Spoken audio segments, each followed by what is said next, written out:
the galactic community knew nothing of Earth.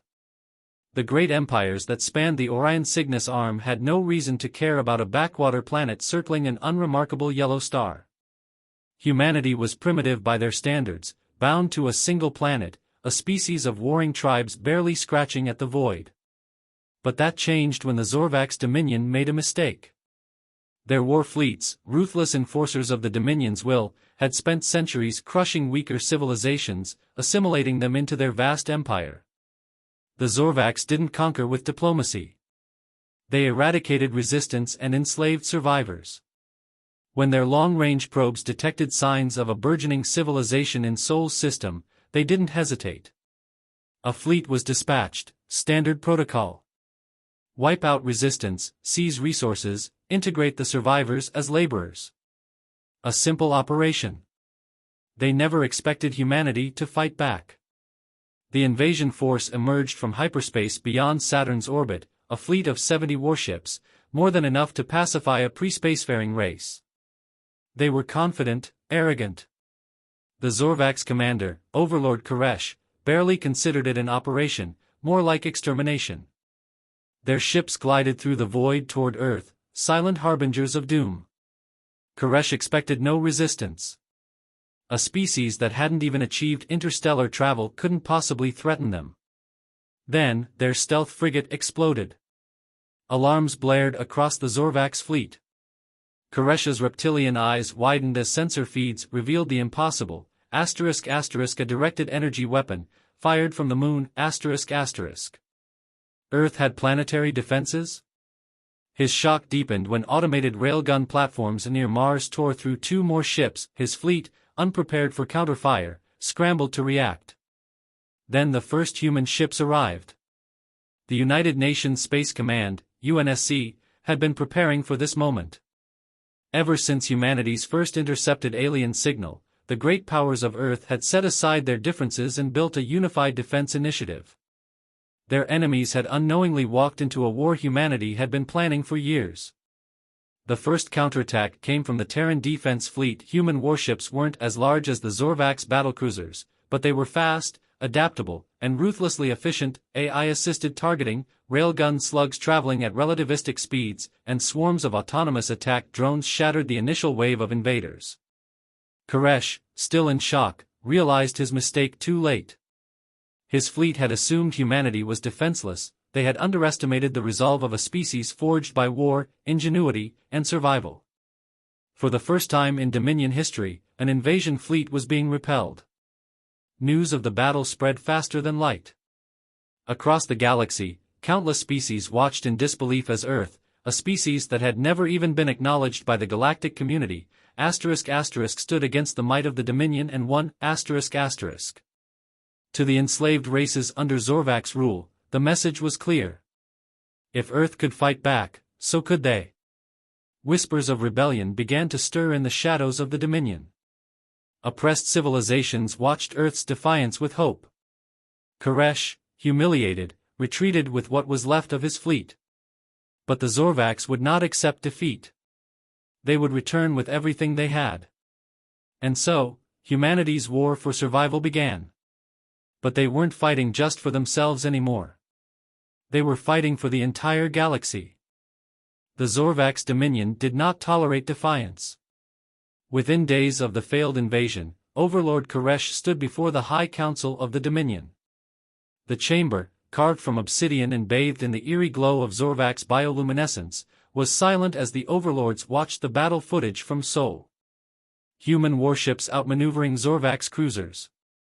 Railgun slugs punching through hulls like paper. Missiles weaving through defenses with precision AI guidance. An entire invasion fleet in full retreat. The council was outraged. You were driven back by primitives, hissed Supreme Overlord Vekar. You shame the Dominion. Koresh gritted his fanged teeth. I underestimated them. They are more advanced than we believed. Vekar's 4 red eyes narrowed. Then we crushed them before they spread their disease of defiance. With a wave of his clawed hand, the order was given. Extermination. A full invasion armada, ***500 warships, dreadnoughts bristling with planet-killer weaponry, was mobilized. Earth had earned the Zorvax's attention. Now, the Dominion would make an example of humanity. Preparing for the storm. On Earth, the victory was celebrated, but the war councils knew the truth. The Zorvax would return. In greater numbers. With greater fury. The United Nations Space Command, UNSC, immediately escalated the war effort. Factories on Earth and Mars shifted to full wartime production. Orbital shipyards expanded at breakneck speed. Military recruitment soared as millions volunteered to defend humanity. But it wasn't just humans preparing. The galaxy was watching. Secret envoys from subjugated alien races began reaching out to humanity. They spoke in hushed voices of entire species living under the Zorvax's iron grip, their homeworld stripped of resources, their people forced into servitude. "You are the first to fight back," whispered a representative of the Tari resistance, a once proud species reduced to servitude. "If you rise, others will follow." A revolution was brewing, but first, Earth had to survive. The Zorvax Armada arrives. The night sky over Earth burned as the Dominion fleet arrived. 500 warships emerged from hyperspace, their massive forms blotting out the stars. The largest of them, the dreadnought Zarkon, was a planet cracker, a ship capable of reducing entire worlds to molten ruin. Overlord Koresh, aboard the Zarkon, watched Earth with cold determination. There would be no mistakes this time. A transmission was sent across all frequencies. "Humans of soul. You have defied the Zorvax dominion. There is no negotiation. No surrender. Your species will be erased." Humanity's response came not in words, but in fire. The battle for Earth. The sky erupted as Earth's defenses unleashed hell. Orbital railgun platforms fired hypersonic slugs into the heart of the fleet, shattering the first wave of Zorvax cruisers before they could even deploy. Swarming drone fighters, piloted by advanced AI, engaged enemy interceptors in a brutal dogfight. The UNSC's first-generation warships had held their own against 70 Zorvax ships. Now, Earth unleashed its second-generation fleet. Newly constructed battlecruisers, armed with plasma lances stolen from captured Zorvax tech, tore through the enemy ranks. On the ground, civilians watched as streaks of light crisscrossed the heavens, ships exploding, railgun fire cutting through space, Earth's defenders refusing to yield. It was no longer a battle. It was a war for survival. The turning point. The Zorvax expected humanity to break. They expected Earth's defenses to crumble. But they had miscalculated. The longer the battle raged, the more the tide turned. For every human ship destroyed, 2 more took its place. For every city bombarded, anti-air defenses cut down Zorvax troop carriers. Then came the moment that changed everything. A Zorvax dreadnought exploded in a blinding supernova. A new, terrifyingly advanced human ship emerged from the blast, cloaked in black, bristling with experimental weaponry. The UNSC Nemesis, Earth's first stealth battleship, had arrived. Overlord Koresh's cold confidence shattered as he watched the Nemesis carve through his fleet, its weapons striking with pinpoint precision, its advanced shielding shrugging off counterattacks. For the first time in his life, Koresh knew fear. A new power rises. As the Zorvax fleet crumbled, Koresh sent out a desperate distress signal. But no reinforcements came. Word had spread. The Dominion was not invincible. On dozens of enslaved worlds, rebellion ignited like wildfire. The Tari resistance launched coordinated uprisings, seizing Dominion shipyards and arming their people. The Varkari mercenaries, once bound by Dominion contracts, turned their guns on their former masters. Entire planets declared independence. Humanity's defiance had sparked a revolution. As the surviving Zorvax ships fled in disgrace, the people of Earth watched history unfold. They had defended their home. They had crushed the invaders. And now, they were no longer just fighting for Earth. They were fighting for the galaxy. The war for Earth had ended, but the war for the galaxy had just begun. Across Dominion-controlled space, the impossible had become reality. **** Humanity had shattered the illusion of Zorvak's invincibility. ***. Now, oppressed civilizations rose in rebellion. The Tari, once proud warriors broken by centuries of Zorvak's rule, seized an entire shipyard on the industrial world of Vornis 9 and began producing warships for the resistance. The Varkari mercenaries, seeing an opportunity, defected en masse, selling their firepower to rebel cells instead of their former masters. Entire planets erupted into chaos, protests, and open warfare. But the Zorvak's dominion was not dead. And they were about to remind the galaxy why they ruled. ###The wrath of the Dominion. The Supreme Overlord, Vekar, did not care about Koresha's failures. He only cared about vengeance. Humanity has proven itself dangerous, he growled, his voice reverberating through the obsidian halls of the Dominion Council. We should have exterminated them the moment we detected their signal. A new plan was forged, ****. If Earth could not be conquered, it would be annihilated. ****. Vekar authorized the Dead Hand Protocol. It was a strategy the Dominion had only used twice before, both times ending in the complete extinction of a species. A fleet of bioweapon carriers, planet-killer warships, and shock battalions was assembled. But their true weapon was something far worse. The Dread Swarm. A self-replicating nanite plague, designed to consume biological matter and convert it into raw material for the Dominion war machine. Earth would not just be destroyed, it would be consumed. ###Humanity's first move. Humanity, meanwhile, was no longer just defending itself. The UNSC knew that simply waiting for the next attack would mean certain doom. Earth had to go on the offensive. The problem? Humanity was still outnumbered, outgunned, and alone. But then, something unexpected happened. A message was received from a hidden resistance base deep in Dominion space. It was a plea for help. The Tari resistance had launched a premature attack on a Dominion stronghold and were now trapped, with a Dominion fleet inbound to wipe them out. "Help us, and we will fight by your side," their leader, Commander Zalvanna, promised. The UNSC had a choice.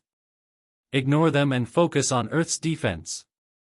Or risk everything to save an alien race that might not even be able to return the favor. The decision came from Admiral Marcus Steele, leader of the Terran Defense Fleet. He didn't hesitate. "Prep the fleet. We move now." The raid on Vornis 9. Earth's fleet had never launched an interstellar assault before. And yet, within days, a strike force of 80 human warships exited slipspace over Vornis 9, the Tari-controlled shipyard under siege. The Dominion fleet was already in position, 100 warships strong, prepared to obliterate the rebels. They never expected an entire human task force to arrive. Railguns fired first. The lead Dominion battleship was torn in half before it could even return fire. Human missile pods unleashed swarms of AI-guided warheads, overwhelming Dominion shields. The Tari saw their chance and surged forward, joining the counterattack. It was the first time in history that humans and another species fought side by side. By the time the last Dominion ship exploded, the message was clear. The humans don't just fight for themselves. They fight for us all. ****. ###. The Alliance is born. With Vornis 9 secured, humanity had done more than win a battle. They had proven their loyalty. The Tari pledged their entire fleet to Earth's cause. Other species took notice.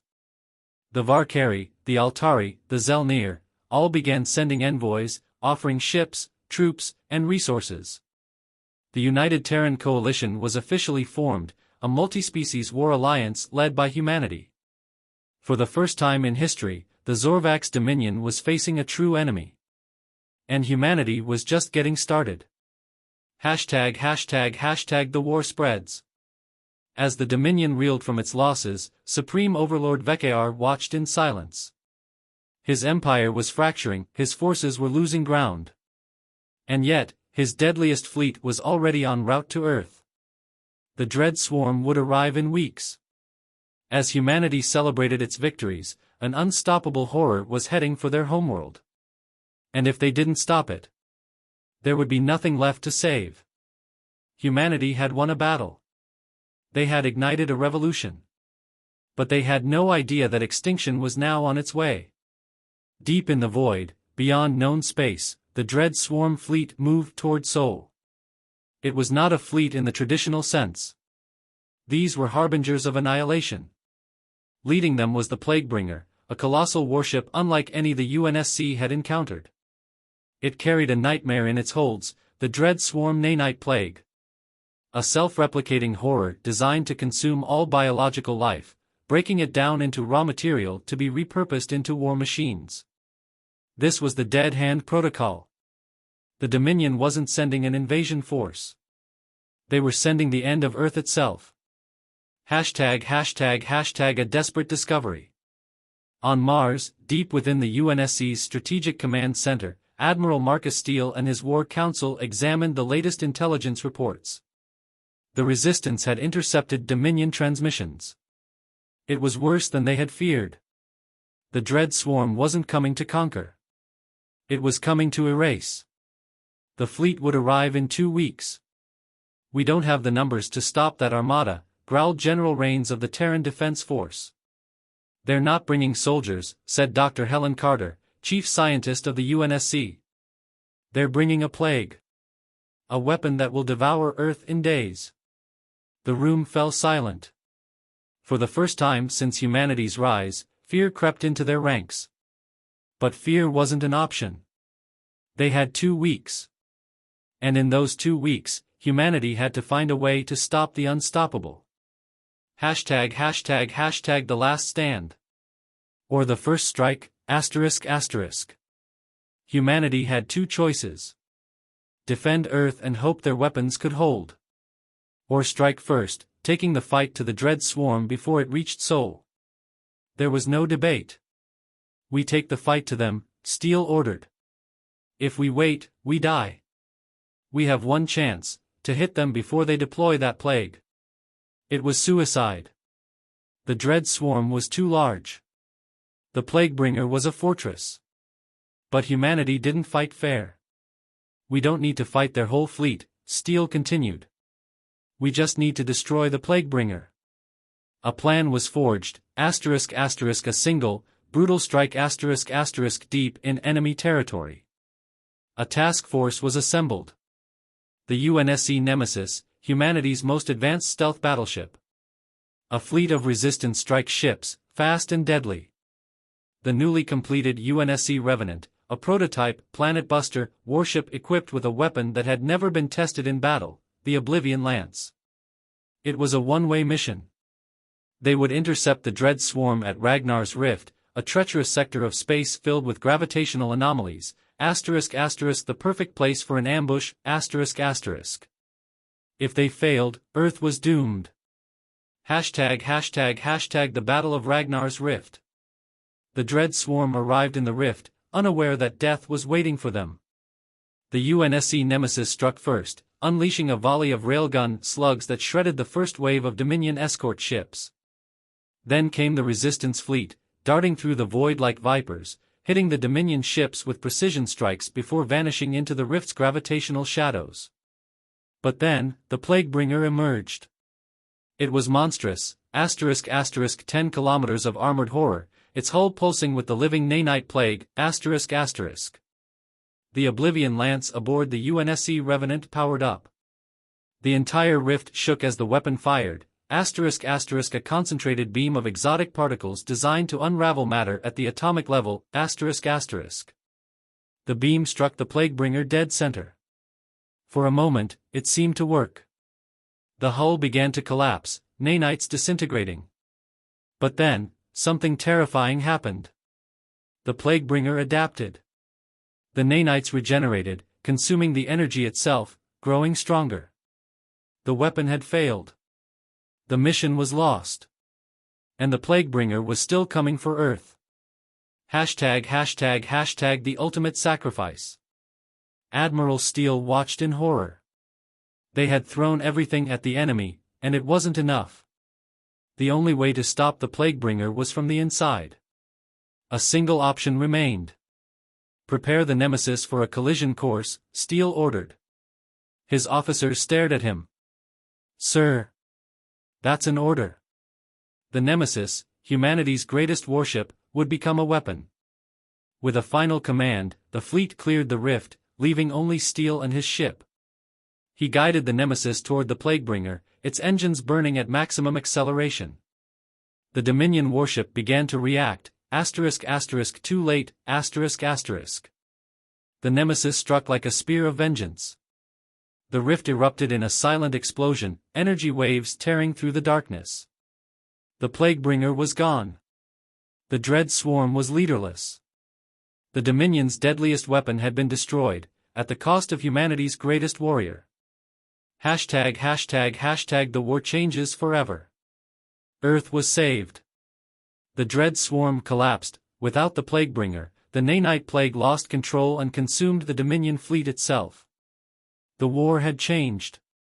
Humanity was no longer just fighting for survival. Now, they were leading a galactic revolution. And the Dominion? They had lost their most powerful weapon. But they still had one last move to make. As humanity mourned the loss of Admiral Steele, Supreme Overlord Vekar watched from his throne.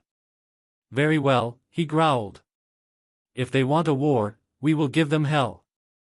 Here's part 5 of The Rise of Humanity. Earth sparks a galactic revolution. The destruction of the Plaguebringer was a turning point. For the first time in history, the Zorvax Dominion had lost control. Worlds that had once suffered in silence rose in rebellion, entire fleets defected to humanity's cause. But Supreme Overlord Vekar was not finished. He had been humiliated. His empire was unraveling. And he would burn 1,000 worlds before he let humanity win. The Dominion still had its main war fleets, vast armadas of battleships, dreadnoughts, and planetary assault carriers. And now, they had a new target. Not Earth. Mars. The industrial heart of humanity's war machine. The Dominion was about to remind the galaxy that they were still the most merciless force in existence. #### The siege of Mars begins. The Martian defense grid detected the incoming fleet. There was no time to call for reinforcements. By the time the alarm was raised, the first Dominion warships had already exited slipspace. The assault began with kinetic bombardments. Thousands of hypervelocity slugs slammed into Mars' surface, shattering domes, tearing apart cities, and ripping entire military bases from the ground. The Martian orbital fleet scrambled to defend, but they were outnumbered 5-1. The skies turned red with fire as human and Dominion ships clashed in brutal, close-quarters combat. It was a massacre. One by one, humanity's warships were torn apart. Mars' defenses were failing. And then, the Dominion ground forces landed. #### The blood of Mars. The Zorvax unleashed their shock troopers, genetically enhanced soldiers, twice the size of a human, clad in black exo-armor, wielding plasma blades that could cut through tanks.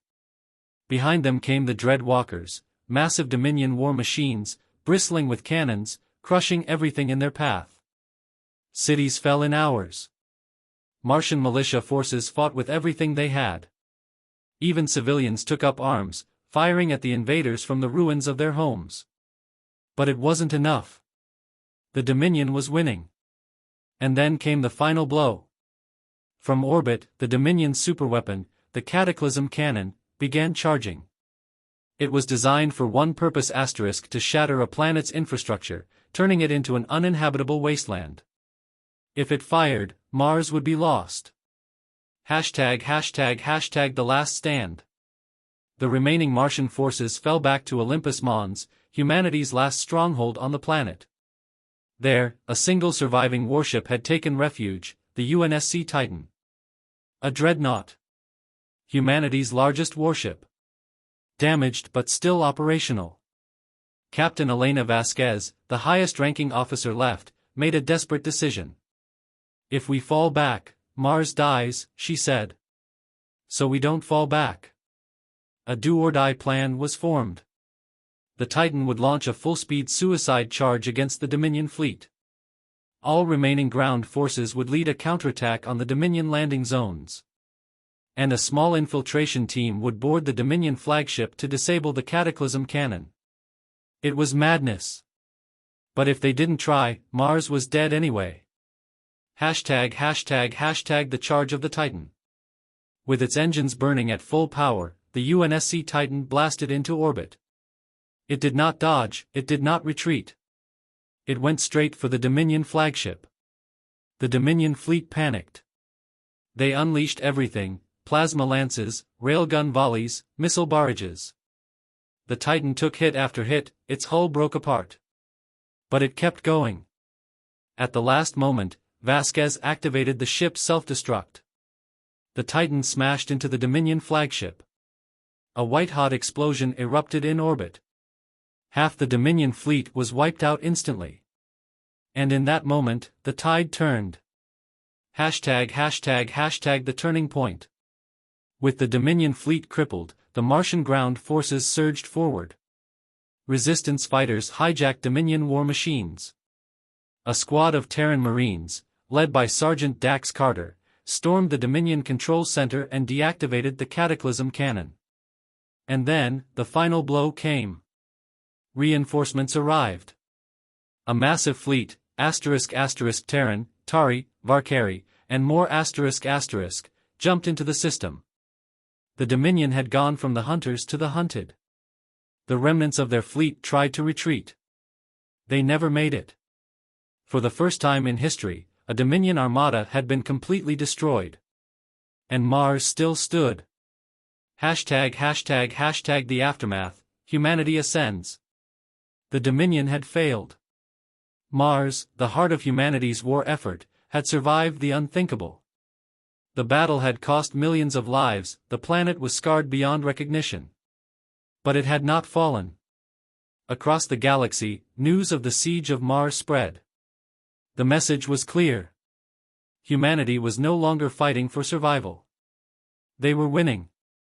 And now, they were coming for the Dominion's throat. #### the war enters its final stage. Deep in the Dominion homeworld of Zorvaxis Prime, Supreme Overlord Vekar watched the footage. Mars had held. His fleets had been crushed. For the first time in 10,000 years, the Dominion was losing a war. Vekar's claws dug into his throne. His advisors whispered of negotiation, of diplomacy. He silenced them with a single word. No. The Dominion would not surrender. They would burn before they bowed to humans. And so, the Supreme Overlord issued his final command. Prepare the ultimate weapon. Humanity dies next. #### Part 6, the Dominion's last weapon. Mars had held. The Dominion fleet had been annihilated. Humanity stood on the edge of total victory. But Supreme Overlord Vekar had one last move to make. In the darkness of deep space, hidden within the Black Nebula, a planet-sized construct awoke.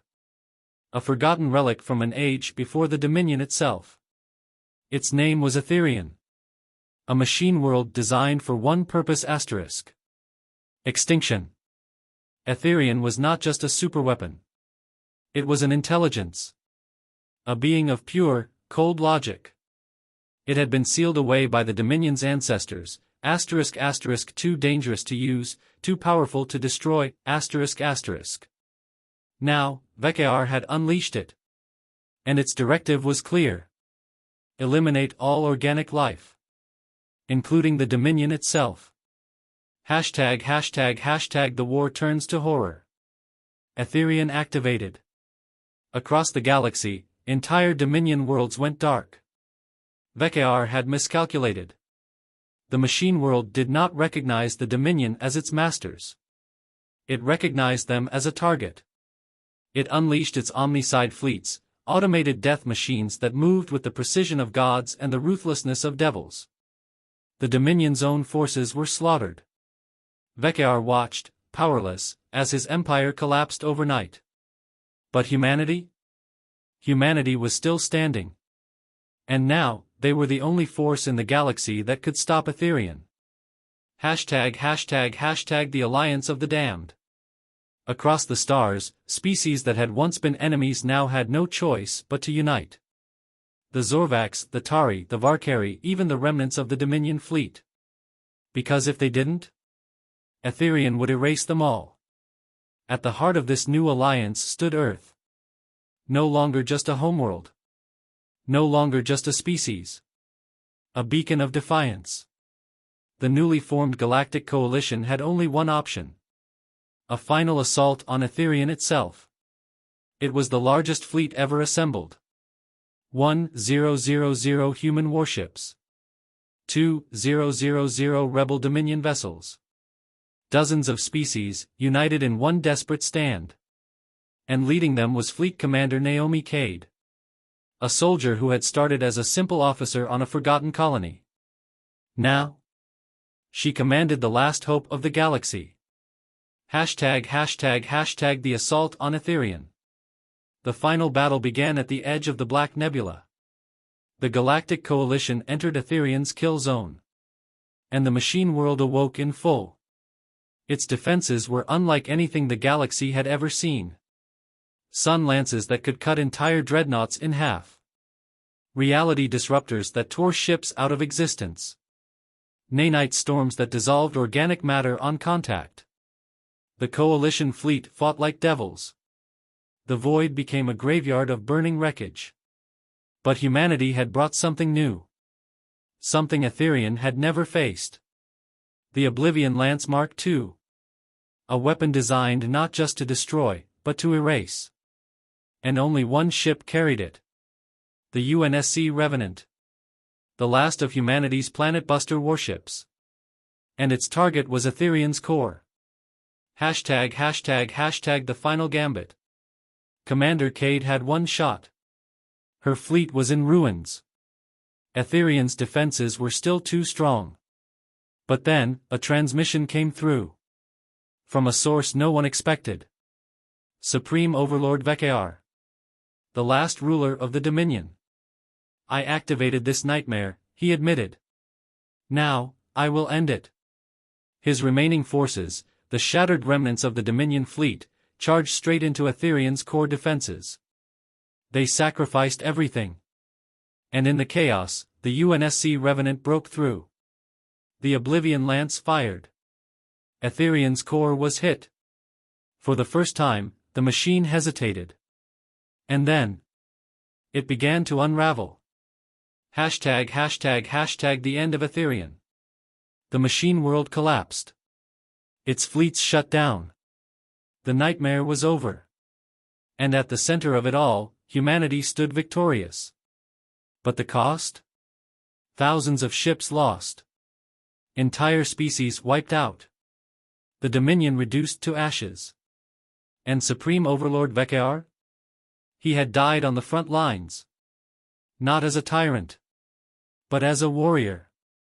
The last ruler of the Dominion had redeemed himself in death. #### the dawn of a new era. The war was over. The galaxy lay in ruins. But for the first time in history, it was free. The Dominion was gone. The Coalition had survived. And at the center of it all? Humanity. No longer just a species. Now, the leaders of a new galactic order. A new age was beginning. And Earth? Earth was no longer just a world. It was the beating heart of the galaxy. But even in victory, a warning remained. For in the darkness of deep space, something else watched. Something older than Etherian. Something far worse. And as humanity celebrated, a single message echoed through the void. The cycle is not yet broken. The true enemy is still coming. #### Part 7, The Cycle Unleashed. The war was over. The Dominion was dead.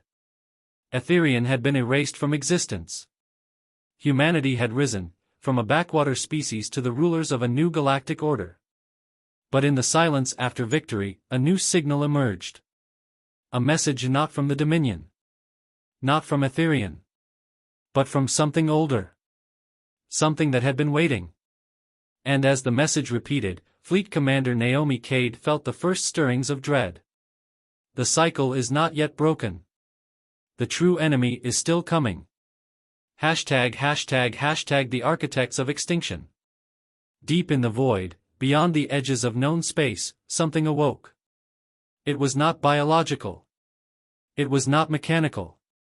It was something else entirely. The architects. Ancient beings, neither living nor dead. They had watched the rise and fall of countless civilizations. And every time a species reached too far, they had erased them. For 1 billion years, they had maintained the cycle.